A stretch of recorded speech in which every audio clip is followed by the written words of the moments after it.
गुफा के अंदर बहू के ठंडे कमरे और खेती। पापा, काम पर से आ गए आप? अरे चाचा भी आ गए। मेरे लिए क्या लेके आए हो आप लोग? बेटा, आज पैसे नहीं मिले इसलिए कुछ नहीं लाया। आप लोग हमेशा ऐसे ही करते हो, हमेशा मेरे लिए कुछ नहीं लाते। पिंकू, जैसे पैसे मिलेंगे तो हम तेरे लिए कुछ ले आएंगे। माँ देखो ना, पापा कभी कुछ नहीं लेके आते। बेटा रोते नहीं है, पापा से मैं बात करती हूँ। क्या जी, हमेशा बच्चे को रुलाते ही रहते हो? भाभी, पिंकू रोने वाला काम ही करता है। अब देखो ना, हमारी आमदनी हो नहीं रही है और ऐसा बच्चे परेशान करेंगे तो कैसे चलेगा। बेटा, ऐसे पापा लोगों से जिद नहीं करते हैं। तुम्हारे पापा और चाचा दिन भर मेहनत करते हैं ताकि हम सबका पेट भर सके। जब उनके पास पैसे आएंगे तो वो तुम्हारे लिए जरूर कुछ न कुछ लेकर आएंगे। अच्छे बच्चे अपने माँ बाप की परेशानी समझते हैं ना। माँ, मैं तो बस इतना चाहता हूँ कि पापा मेरे लिए भी कभी खिलौना ले आए। जब गांव की दूसरे बच्चों के पास चीजें होती है ना, तो मुझे भी मन करता है। बेटा, मेहनत करने वालों के घर देर से खुशियाँ आती है, लेकिन आती जरूर है। तुम देखना, एक दिन तुम्हारे पापा तुम्हें इतना सब कुछ दिलाएंगे कि तुम खुश हो जाओगे। अच्छा माँ, अब मैं जिद नहीं करूँगा। रोते रोते पिंकू अपनी माँ की गोद में ही सो जाता है। उधर तीनों बहुएं रसोई में बचा हुआ राशन लेकर चिंता करने लगती हैं और जैसे तैसे सबके लिए खाना तैयार कर देती हैं। रात का समय होता है। रागिनी, ये क्या कैसा खाना बना दिया है? दाल भी बहुत कम है और सब्जी भी बस नाम की है। जी, घर में जितना राशन था उतना ही बन पाया है। हम भी क्या करें, खाली बर्तन में खाना तो नहीं बन सकता। भैया, घर में आटा, चावल और दाल सब खत्म होने वाले हैं। कल तक किसी तरह काम चल जाएगा, लेकिन उसके बाद नया राशन लाना पड़ेगा। मैंने तो रसोई के हर डब्बे को देख लिया है। अगर जल्दी से कुछ इंतजाम नहीं हुआ तो सबको परेशानी होगी।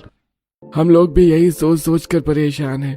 काम तो कर रहे हैं लेकिन मेहनत का पूरा पैसा नहीं मिल रहा है। भाई, हम कल फिर मालिक से बात करेंगे, शायद इस बार पैसे मिल जाएं और हम घर का राशन ले आएं। मेरे बेटों को मैंने कभी इतना परेशान नहीं देखा। भगवान जाने कब हमारे घर की तकदीर बदलेगी। मेहनत करने वाला कभी हारता नहीं है, बस थोड़ा धैर्य रखना होगा। हम सबको वचन देते हैं कि पूरी कोशिश करेंगे। जैसे ही पैसे मिलेंगे सबसे पहले घर का राशन आएगा। अरे, ये कैसी गर्मी पड़ रही है, घर के अंदर भी बैठना मुश्किल हो गया है। सच कह रही हो दीदी, अगर गर्मी से बचने का कोई उपाय मिल जाए तो कितना अच्छा हो। काश भगवान हमें ऐसी कोई जगह दिखा दे जहाँ थोड़ी ठंडक हो और कुछ देर आराम मिल सके। हमारे जमाने में भी गर्मी पड़ती थी, लेकिन इतनी नहीं। अब तो सांस लेना भी मुश्किल हो गया है। भगवान जरूर कोई रास्ता निकाल देंगे। बहनों, आज तो लगता है शरीर जल जाएगा। इतनी गर्मी में काम करना बहुत मुश्किल है। मेरा तो गला ही सूख गया है। कहीं पानी मिल जाए तो जान में जान आए। अरे उधर देखो, उस पहाड़ी के पास कुछ दिखाई दे रहा है। अरे, ये कैसी सुंदर गुफा है। यहाँ तो बाहर की तुलना में बहुत ठंडक है। सच में, जैसे किसी ने इस जगह को गर्मी से बचाने के लिए ही बनाया हो। ये पानी भी कितना साफ और मीठा है। चलो कुछ देर यहीं बैठते हैं। अगर हमारे घर के लोग भी इस जगह को देखें तो उन्हें भी बहुत अच्छा लगेगा। यहाँ बैठकर तो सारी थकान दूर हो गई। हमें इस जगह का ध्यान रखना चाहिए। शायद भगवान ने हमारी परेशानी देखकर ये रास्ता दिखाया है। कुछ देर आराम करने के बाद तीनों बहुएं घर लौट आती हैं, लेकिन गुफा की ठंडी हवा और बहते पानी की बात उनके मन में बनी रहती है। 1-2 दिन और बीत जाते हैं। रात का समय होता है और पूरा परिवार खाना खाने के लिए बैठा होता है। आप लोग दिन रात मेहनत तो करते हो, लेकिन अब हमें कुछ नया भी सोचना चाहिए। ऐसा काम करना चाहिए जिससे घर की आमदनी बढ़ सके। अगर हम सब मिलकर कोई अच्छा काम करें तो धीरे धीरे हमारी गरीबी दूर हो सकती है। सिर्फ मजदूरी से काम नहीं चलेगा। हमें ऐसा रास्ता खोजना होगा जिससे घर में हमेशा कुछ न कुछ आता रहे। भैया, मैं भी आप सबसे एक बात कहना चाहती हूँ। मेरा मन आगे बढ़ने का है। अगर मैं पढ़ लिख जाऊँ तो शायद मैं भी इस घर के लिए कुछ कर सकूँ। बेटी, मेरा भी मन करता है कि तू खूब पढ़े। काश हमारे पास कुछ खेत होते तो मेरे बेटों को इतनी परेशानी नहीं उठानी पड़ती। अगर अपनी जमीन होती तो हम खेती करते और किसी के आगे हाथ नहीं फैलाना पड़ता। तारा, हम तुम्हारी इच्छा समझते हैं, लेकिन इस घर की हालत बहुत खराब है। हमारे पास पढ़ाई का खर्च उठाने के लिए पैसे नहीं हैं।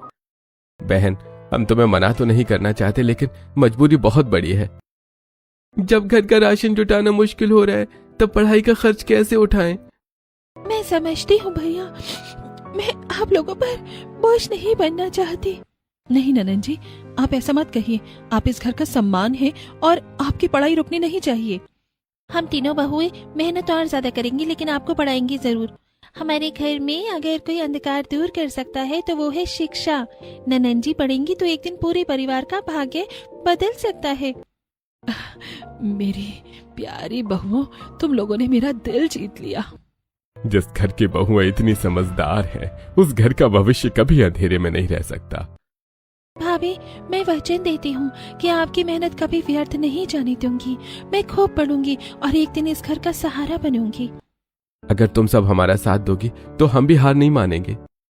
हम मेहनत करेंगे, नया काम ढूंढेंगे और घर के हालात बदलेंगे।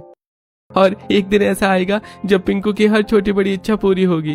तब क्या पापा मेरे लिए खिलौना भी लाएंगे? हाँ बेटा, जरूर लाएंगे। हाँ बेटा, जरूर लाएंगे। अगर मैं रोज थोड़ा थोड़ा बचाऊंगी तो एक दिन ननन जी की पढ़ाई में काम आ जाएगा। घर की करीबी देखकर हाथ पर हाथ रखकर तो नहीं बैठा जा सकता। एक दिन तारा अपने कॉलेज में फीस का पता करने जाती है। घर के सभी लोगों को उम्मीद थी कि फीस कम होगी और किसी तरह इंतजाम हो जाएगा। गुरुजी, मुझे नए सत्र की फीस के बारे में जानकारी चाहिए। कॉलेज के कर्मचारी तारा को फीस की पूरी सूची दे देते हैं। फीस देखकर तारा के पैरों तले जमीन खिसक जाती है। इतनी ज्यादा फीस मैं तो सोच भी नहीं सकती थी। हमारे घर की हालत तो पहले ही बहुत खराब है, अब ये पैसे कहाँ से आएंगे? उदास मन से तारा घर लौटती है। घर में सभी लोग उसकी राह देख रहे होते हैं। बेटी क्या हुआ? फीस का पता चल गया? माँ, फीस बहुत ज्यादा है, मुझे नहीं लगता कि अब मैं पढ़ पाऊंगी। कितनी फीस है बेटी? बाबूजी, इतनी कि हमारे घर का कई महीनों का खर्च चल जाए। राम सारी बात सुनकर चुप हो जाते हैं। रात भर वो जागते रहते हैं और अगले दिन गांव के एक साहूकार के पास पहुंच जाते हैं। भाई साहब, मुझे कुछ पैसों की जरूरत है। मैं अपना घर गिरवी रखने आया हूँ। राम, सोच लो, एक बार घर गिरवी रख दिया तो समय पर पैसे नहीं लौटाए तो मेरा घर हो जाएगा। बेटी की पढ़ाई घर से भी बड़ी है। मैं मेहनत करके कर्जा चुका दूंगा। राम अपना घर गिरवी रख देते हैं और पैसे लेकर घर लौट आते हैं। बेटी, ये लो पैसे, तुम्हारी पढ़ाई किसी भी हालत में नहीं रुकेगी। बाबूजी, आपने मेरे लिए अपनी जमीन गिरवी रख दी। मैं आपकी कुर्बानी कभी बेकार नहीं जाने दूंगी। ननन जी, इन पैसों में से कुछ पैसे से हम शहर में एक छोटा सा कमरा किराए पर ले लेंगे ताकि आपको आने जाने में परेशानी ना हो। हाँ, गांव से कॉलेज बहुत दूर है, रोज आना जाना मुश्किल होगा। चाहे हमें कितनी भी मेहनत करनी पड़े, लेकिन आपकी पढ़ाई पूरी होगी। पिता के उधार लिए हुए पैसों से तारा की कॉलेज फीस भर दी जाती है और कुछ पैसों से शहर में एक छोटा सा किराए का कमरा ले लिया जाता है। पिताजी, सब कुछ ठीक तो हो जाएगा ना? आपने बहुत बड़ा जोखिम उठा लिया है। अगर समय पर पैसे नहीं लौटे तो हमारी जमीन चली जाएगी और हम सब आपकी वजह से ही तो जी रहे हैं। पिताजी, आपको इस तरह कर्ज लेते देखकर अच्छा नहीं लग रहा है। अरे बेटो, चिंता मत करो, भगवान पर भरोसा रखो, सब ठीक हो जाएगा। मेहनत करने वालों का साथ ऊपर वाला जरूर देता है। कुछ दिन बाद तीनों बहुएं अपने पतियों से एक जरूरी बात करती हैं। सुनिए जी, गांव में रहकर सिर्फ मजदूरी से कुछ नहीं होगा, शहर जाकर काम ढूंढिए। हमारे आसपास के लोग भी तो शहर जाकर कमाते हैं, तभी उनके घरों में सुख सुविधा है। आप लोग अगर शहर जाएंगे तो घर के हालात जरूर बदलेंगे। हम लोग यहाँ सब संभाल लेंगे। शहर में कोई अपना नहीं है, अगर काम नहीं मिला तो क्या होगा?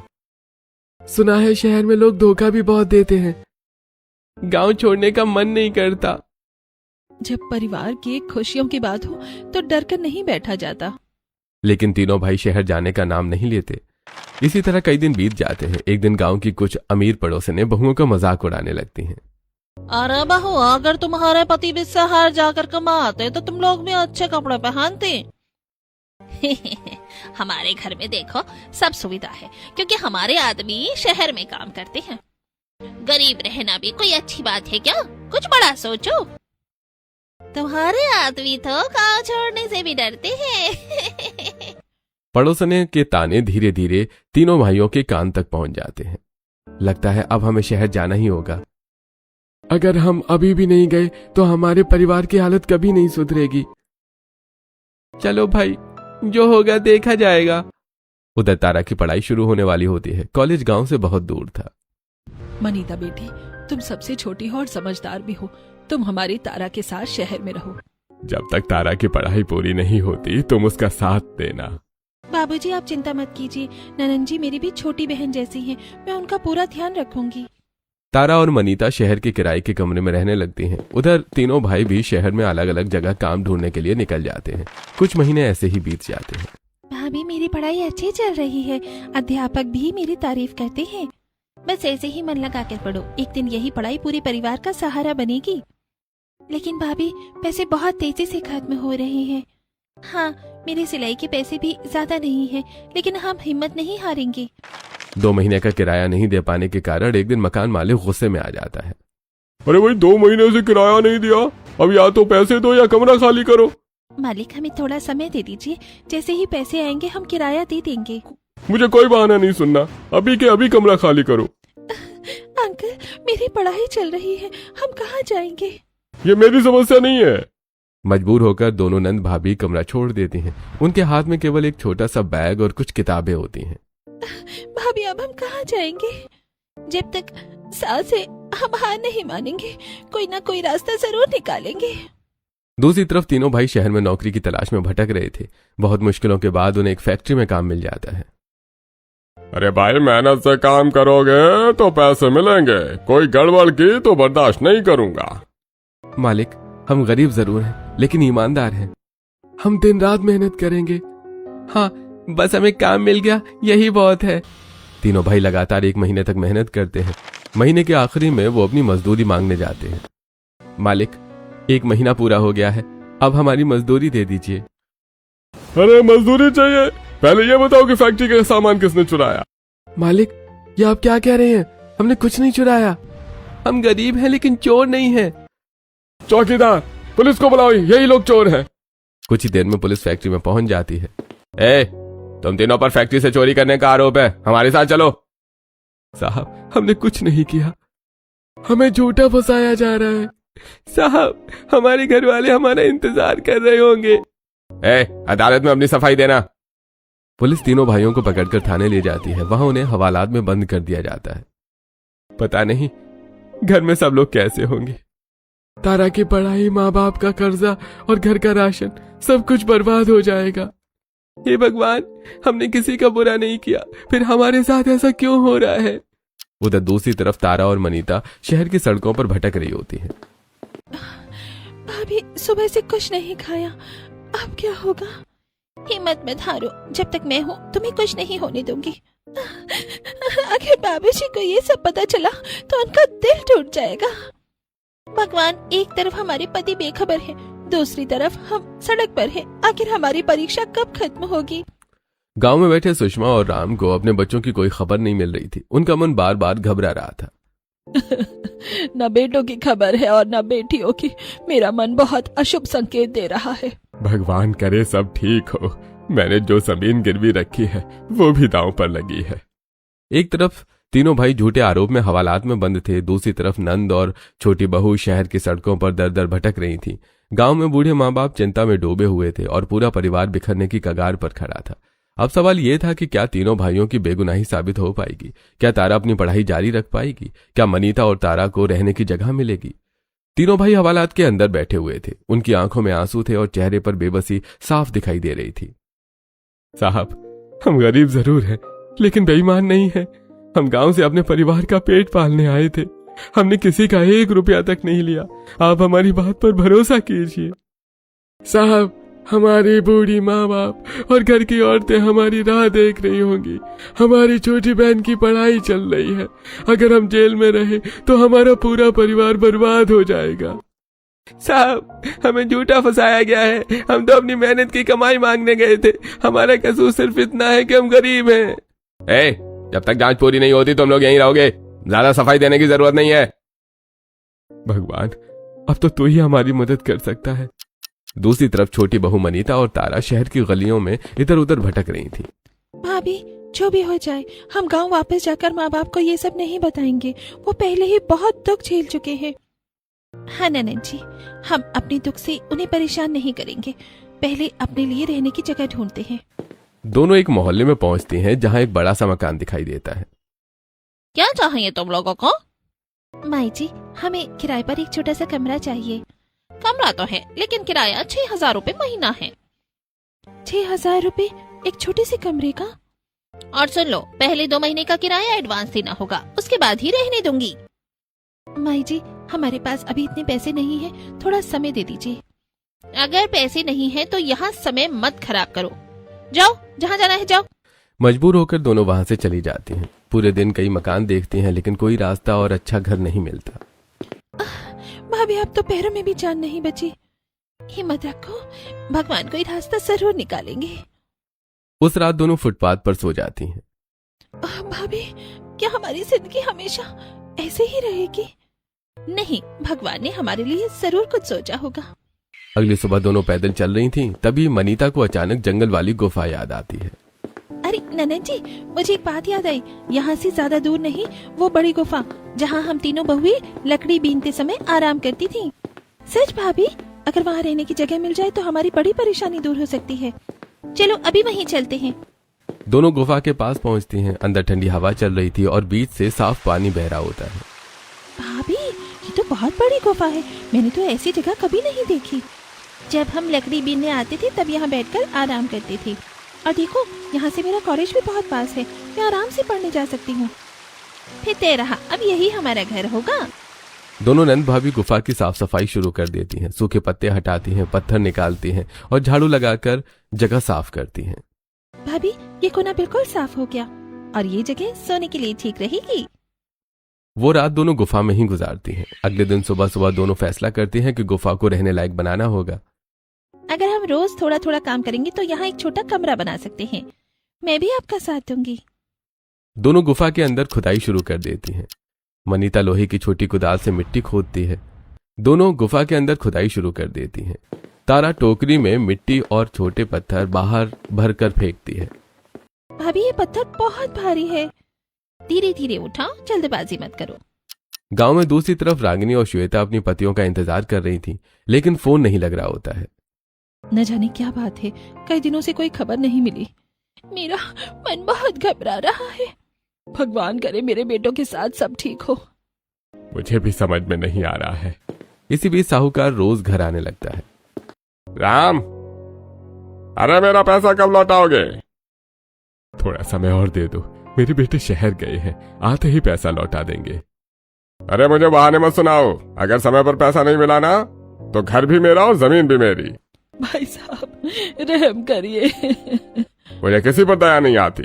कुछ दिन बाद साहूकार फिर आता है। अरे बहुत इंतजार कर लिया, अब तुम लोगों को यहाँ रहने का कोई हक नहीं है। बस कुछ दिन और दे दो। अरे नहीं नहीं, अभी का अभी घर खाली करो। साहूकार अपने आदमियों के साथ बाहर सामान फेंकना शुरू कर देता है। ऐसा मत करो। जहाँ जाना है जाओ, अब ये मेरा घर है। चलो सुषमा, शायद भगवान ने हमारे लिए कोई और रास्ता रखा है। माँ जी, हिम्मत रखिए, हम सब साथ हैं। पूरा परिवार बेघर होकर इधर उधर भटकने लगता है। कुछ दिन बाद तारा कॉलेज से लौट रही थी और मनीता अपनी सिलाई का काम करके वापस आ रही होती है। भाभी, उधर देखिए। अरे ये तो माँ जी, बाबूजी और दोनों भाभियां हैं। उनकी हालत बहुत ज्यादा खराब हो चुकी थी। कपड़े मैले थे और चेहरे पर भूख और थकान साफ दिखाई दे रही थी। बेटी, हमारा घर छिन गया। साहूकार ने हमें धक्के मार कर निकाल दिया। अब हमारे पास कहीं जाने की जगह नहीं है। हम लोग कई दिनों से भटक रहे हैं। आप लोग चिंता मत कीजिए, अब हम सबके पास रहने की जगह है। आइए, हम आपको अपने नए घर ले चलते हैं। सभी लोग गुफा के पास पहुंचते हैं। गुफा देखकर सास ससुर हैरान रह जाते हैं। अरे ये सब तुम लोगों ने किया है? मेरी बेटी और बहू इतनी तकलीफ में यहाँ रह रही थी। पापा जी, अब हम यहीं रहेंगे और यहीं से अपनी नई जिंदगी शुरू करेंगे। अगर हम सब मिलकर मेहनत करें तो ये गुफा एक बड़ा घर बन सकती है। हाँ दीदी, हम तीनों मिलकर इसमें कमरे बनाएंगे। अगले ही दिन दोनों बहुएं काम पर लग जाती हैं। पहले ये दीवार की तरफ खुदाई करेंगे ताकि जगह बड़ी हो जाए। मैं बड़े बड़े पत्थरों को अलग करती हूँ। यहाँ पर एक कमरा बनेगा और उसके बगल में दूसरा। तीनों बहुएं बड़ी सावधानी से पत्थरों को खोदती हैं। जो पत्थर निकलते हैं उन्हें तारा बोरियों में भरती है। मैं ये सारी बोरियां बाहर डाल आती हूँ ताकि अंदर जगह खाली हो जाए। धीरे धीरे गुफा के अंदर की जगह बड़ी होने लगती है। बहू बहुत मेहनत करके गुफा में खुदाई करती हैं और कमरे बनाना शुरू करती हैं। देखो अब यहाँ खड़े होने की भी अच्छी जगह बन गई है। थोड़ी और खुदाई करेंगे तो पूरा कमरा तैयार हो जाएगा। बड़े पत्थरों को हम दीवार बनाने में इस्तेमाल करेंगे और छोटे पत्थरों से जमीन समतल करेंगे। तीनों बहुएं पत्थरों को एक के ऊपर एक जमाकर मजबूत दीवार जैसी बनाती हैं और फिर गीली मिट्टी से उनके बीच की जगह भरती हैं और नदी के पानी से सिंचाई करती हैं, जिससे पूरी गुफा और ठंडी हो जाती है। भाभी मैं और पत्थर ले आती हूँ। बहुत अच्छा, ऐसे ही धीरे धीरे 3 कमरे तैयार हो जाएंगे। गुफा के बीच से एक छोटी जलधारा बहती थी। अगर इस पानी का रास्ता साफ कर दिया जाए तो हमें पानी की कभी कमी नहीं होगी। तारा लकड़ी और फावड़े की मदद से पानी का रास्ता साफ करना शुरू कर देती है। छोटे पत्थर हटाती है और मिट्टी निकालती है। देखिए भाभी, अब पानी आराम से बह रहा है। हमारी ननद कितनी समझदार है। उधर सुषमा भी खाली नहीं बैठती। जब तक हाथ पैर चल रहे हैं मैं भी काम करूंगी। वो बाहर से चिकनी मिट्टी लाती है और उसे पानी में भिगोती है और बड़े मन से मिट्टी के बर्तन बनाना शुरू कर देती है। सुषमा, तुम्हारे बनाए बर्तन एक दिन जरूर बिकेंगे। जब बहुएं पत्थर काट सकती हैं तो मैं मिट्टी क्यों नहीं गूंथ सकती। धीरे धीरे गुफा के अंदर 3 छोटे छोटे कमरे आकार लेने लगे थे। एक तरफ साफ पानी बह रहा था, दूसरी तरफ मिट्टी के बर्तन सूख रहे थे और बीच में पूरा परिवार मेहनत कर रहा था। उन्हें अभी यह नहीं पता था कि उनके तीनों बेटे जेल में बंद हैं, लेकिन गुफा के अंदर शुरू हुई ये नई जिंदगी एक दिन उनके पूरे परिवार की किस्मत बदलने वाली थी।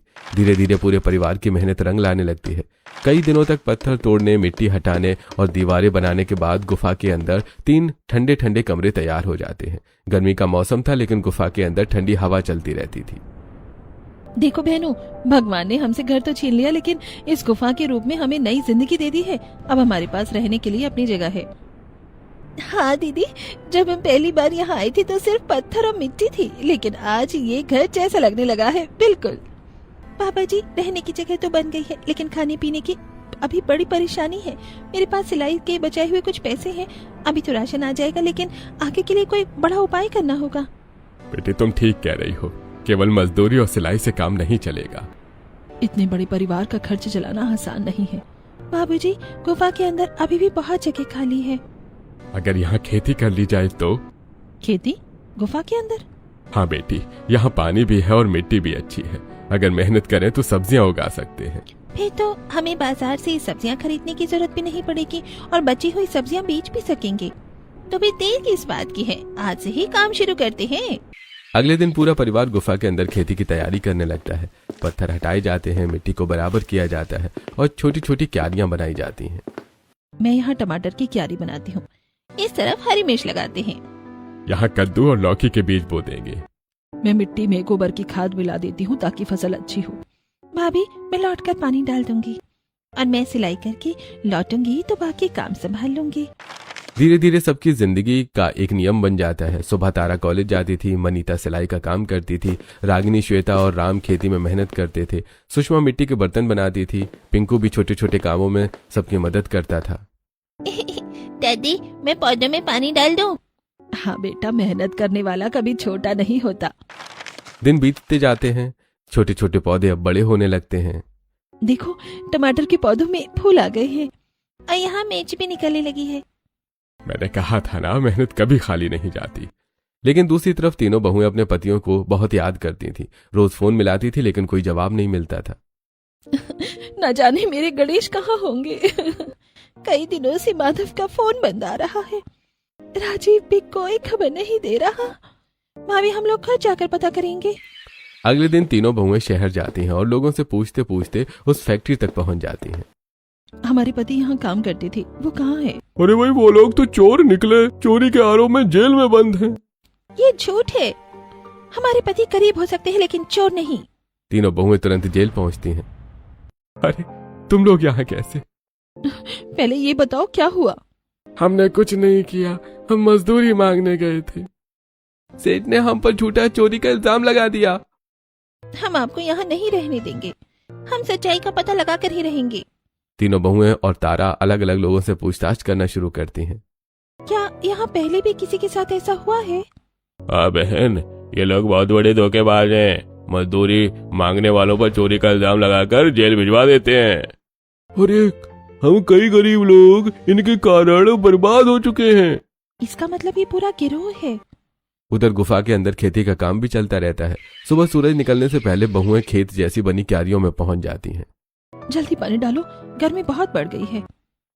अगर समय पर पानी नहीं मिला तो फसल खराब हो जाएगी। मैं बाजार जाने के लिए टोकरियां तैयार कर लेती हूँ। गर्मी बहुत ज्यादा थी, इसी कारण बाजार में सब्जियों की कीमतें बढ़ गई थीं। धीरे धीरे टमाटर लाल होने लगे, हरी मिर्च तैयार हो गई, लौकी और कद्दू की बेलें फैल गईं। अरे बेटियों, अब हमारी मेहनत का फल मिलने वाला है। अगले दिन तीनों बहुएं सब्जियां लेकर बाजार जाती हैं।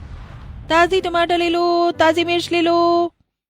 अभी अभी खेत से तोड़ कर लाई हूँ। अरे इतनी गर्मी में इतनी ताजी सब्जियां कहाँ उगाई हैं? मेहनत की खेती है मालिक।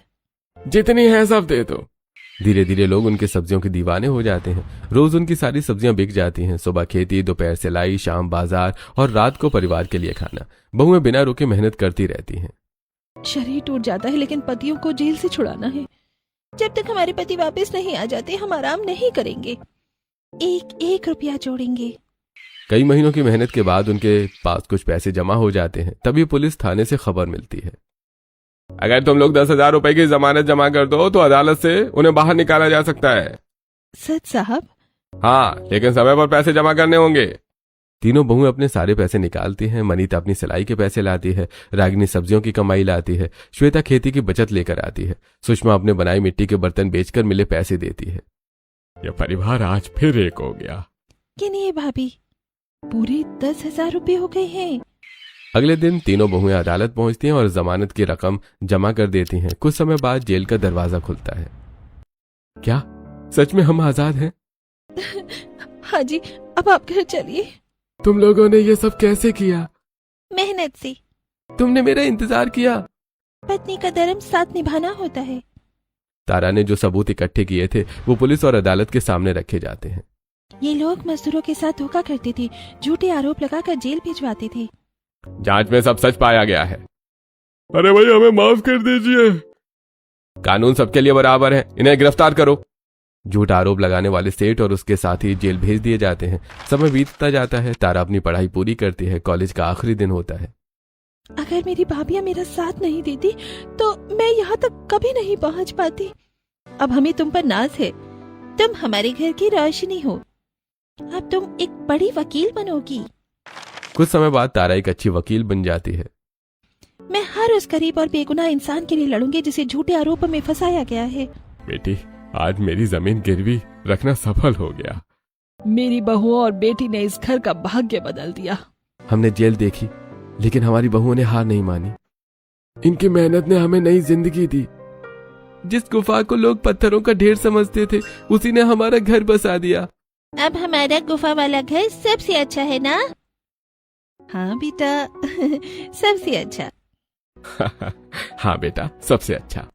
समय बीतने के साथ गुफा में रहने वाला परिवार फिर से खुशियां देखने लगा। अब तीनों भाई और तीनों बहुएं मिलकर बहुत मेहनत करते थे। गुफा के अंदर बनी खेती में हर तरफ हरियाली फैल गई थी और ठंडी ठंडी हवा के कारण गर्मी का एहसास भी कम होता था। रागिनी, अब हमारी सब्जियां खूब तैयार हो रही हैं। मैं, माधव और राजीव इन्हें बाजार लेकर जाएंगे ताकि घर की आमदनी और बढ़ सके। अब हम किसी के यहाँ मजदूरी नहीं करेंगे। अपनी मेहनत की उगाई हुई सब्जियां बेचकर ही अपने परिवार का पालन करेंगे। इस गुफा ने हमें नई जिंदगी दी है। अब हम इसे कभी उजड़ने नहीं देंगे। सुबह होते ही तीनों भाई टोकरियों में टमाटर, हरी मिर्च, लौकी, कद्दू और दूसरी सब्जियां भरकर बाजार चले जाते थे। उधर गुफा में तीनों बहुएं और ससुर खेती की देखभाल करते थे। देखो बहनों, हमारी मेहनत से पूरी गुफा एक छोटी सी खेत जैसी बन गई है। हर रोज नई सब्जियां निकल रही हैं। अब हमें किसी के सामने हाथ फैलाने की जरूरत नहीं पड़ेगी। मैं सिलाई भी करती रहूंगी और खेती में भी हाथ बटाऊंगी ताकि हमारे घर की तरक्की कभी न रुके। बेटियों, तुम लोगों ने इस पत्थर की गुफा को सोने से भी कीमती बना दिया। गर्मी के दिनों में पूरा परिवार गुफा के ठंडे कमरों में आराम करता था और फिर नई ऊर्जा के साथ काम में लग जाता था। दादी, हमारा गुफा वाला घर तो गांव के बड़े बड़े घरों से भी अच्छा है। बेटा, मेहनत और एकता से बना घर सबसे सुंदर होता है। उधर तारा अपनी पढ़ाई पूरी करके एक अच्छी वकील बन चुकी थी। वो गरीब और बेगुनाह लोगों की मदद करती थी। भाभी, जिस तरह आप सबने मेरा साथ दिया, अब मैं उस हर इंसान के लिए लड़ूंगी जिसे इंसाफ की जरूरत होगी। हमें तुम पर बहुत गर्व है ननद जी। धीरे धीरे खेती, सब्जियां बेचने और सिलाई के काम से परिवार के पास अच्छे पैसे जमा हो जाते हैं और फिर एक दिन सभी लोग साहूकार के पास पहुंचते हैं। ये लीजिए आपका पूरा पैसा। अब हमारा गांव वाला घर हमें वापस कर दीजिए। अरे तुम लोगों ने तो सचमुच सारा कर चुका दिया। ये सब मेरे बच्चों और बहू की मेहनत का फल है। साहूकार गांव का घर वापस कर देता है, लेकिन परिवार फैसला करता है कि वो गुफा को और सुंदर बनाएंगे और वहीं खुशी से रहेंगे। गांव का घर हमारा सम्मान है और ये गुफा हमारी मेहनत की पहचान। हम दोनों जगहों का ध्यान रखेंगे, लेकिन इस ठंडी गुफा को कभी नहीं छोड़ेंगे। मेहनत, प्यार और एकता से हर मुश्किल आसान हो जाती है।